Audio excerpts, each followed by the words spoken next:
Guys, അപ്പോൾ ഇന്നും ഞാനൊരു ഹാപ്പി ന്യൂസ് നിങ്ങളുമായിട്ട് ഷെയർ ചെയ്യാൻ വേണ്ടിയിട്ടാണ് വന്നിട്ടുള്ളത്. അപ്പോൾ എനിക്ക് ഫുൾ A+ കിട്ടിയതിനോടനുബന്ധിച്ച് കുറേ ഗിഫ്റ്റ്സ് ഒക്കെ കിട്ടി. അതിൽ എനിക്ക് ഏറ്റവും സ്പെഷ്യൽ ആയിട്ട് തോന്നിയതും അതും കുറച്ച് വെറൈറ്റി ആയിട്ട് തോന്നിയ ഒരു ഗിഫ്റ്റ് നിങ്ങളെയും കൂടെ കാണിച്ചു തരാമെന്ന് ഞാൻ വിചാരിച്ചു. സോ ഞാനത് എടുത്തിട്ട് വരാം. സോ ഗൈസ്, ഇതാണ് ആ സാധനം. അപ്പോൾ ഇതാണ് ഞാൻ പറഞ്ഞ ഒരു സ്പെഷ്യൽ ഗിഫ്റ്റ്. ഇതെനിക്ക് തന്നിട്ടുള്ളത് ഞങ്ങളുടെ പള്ളിയിലെ KCYM ഞങ്ങളുടെ സീനിയേഴ്സാണ് ഞങ്ങൾക്ക് ഇത് ഗിഫ്റ്റ് ചെയ്തിട്ടുള്ളത്. സോ സംഭവം എന്ന് വെച്ചിട്ടുണ്ടെങ്കിൽ എനിക്ക് നല്ല വെറൈറ്റി ആയിട്ട് തോന്നി. ഒരു ഗ്ലാസ് ജാറിലെ ഫോട്ടോയും ഫുൾ A+ എന്നൊക്കെ എഴുതിയ ഒരു അടിപൊളി സാധനം. ബാക്കിലാണ് ഇതിന്റെ സ്പെഷ്യാലിറ്റി ഇരിക്കുന്നത്.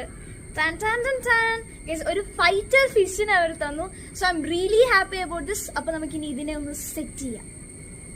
അപ്പോൾ ഇതാണ് നമ്മുടെ ബെറ്റ ഫിഷിന്റെ കുറച്ചുകൂടി ഒരു ക്ലോസർ ആയിട്ടുള്ള ഒരു വ്യൂ എന്ന് പറയുന്നത്. അപ്പോൾ എനിക്ക് കിട്ടിയത് ഈ ഒരു കളറിലായിരുന്നു. ഇതിനെ കിട്ടിയ ഉടനെ ഞാൻ ഫസ്റ്റ് ചെയ്ത് എന്താണെന്ന് വെച്ചിട്ടുണ്ടെങ്കിൽ ഇവിടെ ഫ്രീ ആയിട്ടുണ്ടായിരുന്ന ഒരു അക്വേറിയത്തിൽ ഇതിന് വേണ്ടിയിട്ട് ഒരു കുട്ടി സ്പേസ് സെറ്റ് ചെയ്യുക എന്നതായിരുന്നു. അപ്പോൾ ഞാൻ അങ്ങനെ നമ്മുടെ അക്വേറിയത്തിലേക്ക് ഇത് ബെറ്റ ഫിഷിനെ റിലീസ് ചെയ്തിട്ടുണ്ട്. നല്ല ലൈറ്റും ചെടിയൊക്കെ വെച്ച് നല്ല അടിപൊളിയാക്കിയിട്ടുണ്ട്. എനിക്ക് തോന്നുന്നു അതിന് ഇഷ്ടപ്പെട്ടിട്ടുണ്ടാവണം. ഫൈറ്റർ ഫിഷിന് കൊടുക്കാൻ പറ്റുന്നേക്കൂടെ ഫിഷ് ഫുഡ് നമ്മുടെ കയ്യിൽ ഓൾറെഡി ഉണ്ടായിരുന്നു. അപ്പോൾ നമ്മൾ അതാണ് ഇനി നമ്മുടെ ഈ മീനിന് കൊടുക്കാൻ വേണ്ടിയിട്ട് പോകുന്നത്. അപ്പോൾ ഈ ഒരു ഗിഫ്റ്റ് എനിക്ക് ഭയങ്കരമായിട്ട് ഇഷ്ടമായി. So thank you so much to all my KCYM seniors. So love you all. By.